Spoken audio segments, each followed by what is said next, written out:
জুবিন গাৰ্গে এই তিনিগৰাকীৰ ভিতৰত নিজৰ পত্নী ভগ্নী আৰু পিতৃৰ ভিতৰত কাক আটাইতকৈ বেছি ভয় কৰে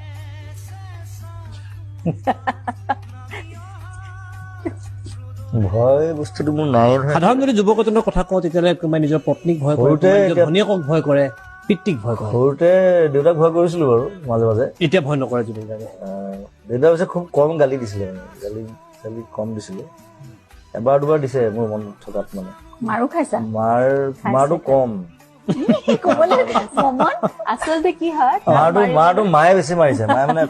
সদায় পিটে কিন্তু তাক মাৰিব ললে বাবু অলপ দিছে হাঁহি উঠি যায় তাৰমানে দেউতা হাঁহি উঠে তাৰ কাণ্ডবোৰে এনেকুৱা গলিদাৰ যে মায়ে মাৰিব এখন ললে মানে হেৰি নোৱাৰে। বাঁহৰ জেওৰা এখন শেষ কৰি দিছে কোৱাৰ্টাৰটো উলিয়াই সদায় এটা এডাল ছিঙি আমি যেতিয়া ট্ৰান্সফাৰ হৈছো মই জেওৰাখন চাইছো ওপৰচোৱা নাই আপুনি ইমান মাৰিলে মোক আৰু মায়ে মাৰিলে মই নাচি থাকো হাঁহি থাকো তেতিয়া মানে জোৰকে নামাৰে জোৰকে জোৰকে নামাৰে নোৱাৰে মৰমটো অন্তৰত থাকে এনে ভয় আনে খাবলৈ মাৰে চাগে আচলতে। লাইক